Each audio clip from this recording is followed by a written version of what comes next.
Imagine, for a moment, the year 1347. You stand on the docks of Messina, Sicily. A merchant ship, the Caffa, limps into port. Its sails are tattered, its crew, silent. Unnaturally silent. A terrifying stillness hangs heavy in the air. Soon, bodies will be found on board, ravaged by a sickness unlike any seen before. A sickness that will, within years, wipe out half of Europe. A horrifying tragedy. But what if I told you, this unimaginable horror was actually the secret catalyst that saved humanity?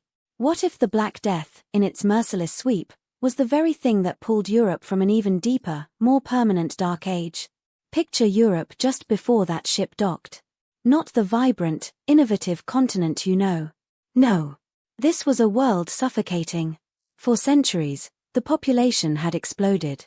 Fields were overworked, forests cleared, resources stretched to their absolute breaking point. There were simply too many mouths to feed, too many bodies for the land to sustain. Famine wasn't a rare event, it was a constant, gnawing presence. Society was a rigid, unyielding cage, the feudal system. Lords owned everything, peasants owned nothing, tied to the land, generation after generation, with no hope of escape. Life was short, brutal, and cheap. Innovation? Why bother? There was an endless supply of human muscle to till the fields, to build the castles. Progress had slowed to a crawl. Europe was a continent trapped, spiraling into a Malthusian nightmare, a stagnant, overpopulated medieval purgatory. But what if that ship, the Caffa, never made it to Messina?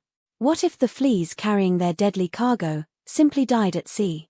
What if the Black Death never arrived? The immediate consequence is deceptively simple: nothing changes. The population continues to swell. Year after year, more children are born into a world already groaning under its own weight. Famine, already a shadow, becomes a constant companion, claiming millions, yes, but never enough to truly reset the balance. Peasants, desperate for work, are exploited even further. Lords, with an unending supply of cheap labor, have absolutely no incentive to innovate. Why invest in a new plough when you have 10,000 hands willing to work for a crust of bread? The rigid class structure hardens. There's no space, no opportunity, no reason for anyone to rise above their station.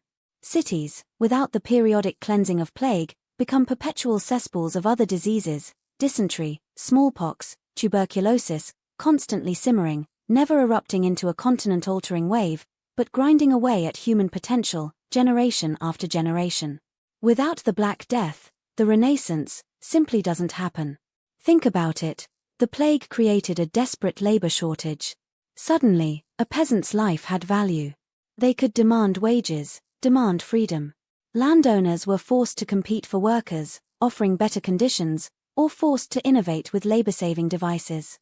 This scarcity sparked a revolution in agriculture, in technology, in social structure. Without it, no revolution.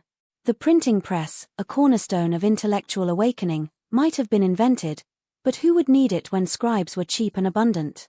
Who would read its output in a society where literacy was a luxury for the privileged few, and social mobility was non-existent? The burgeoning merchant class, the patrons of art and science, would remain suppressed by an entrenched aristocracy.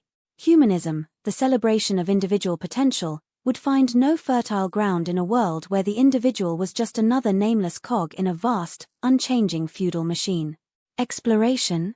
Why risk life and limb for new lands when there's an endless supply of cheap labor at home? Europe remains fractured, inward-looking, consumed by its own overpopulation and poverty. The age of discovery, perhaps delayed by centuries, or even initiated by another power, another continent, entirely. The irony is devastating, isn't it? The Black Death, a period of unparalleled human suffering, was, in this alternate reality, the cruel surgical incision that saved a dying patient. It shattered the old order, not with a gentle nudge, but with a hammer blow. It forced change. It cleared the suffocating stagnation, allowing new ideas, new freedoms, new technologies to finally bloom. Without it, Europe might have remained locked in a permanent, overpopulated dark age, a cycle of famine and feudal oppression, for centuries longer than it did. The modern world, as we know it, would have been an impossible dream, postponed indefinitely, perhaps forever. A grim thought, isn't it? That sometimes, the greatest leaps forward are born from the deepest despair. What other historical disasters, do you think, might have secretly paved the way for progress? Let me know in the comments below. And if this journey through a darker alternate past has sparked your curiosity, make sure to subscribe and ring that bell for more What IFS that challenge everything you thought you knew about history.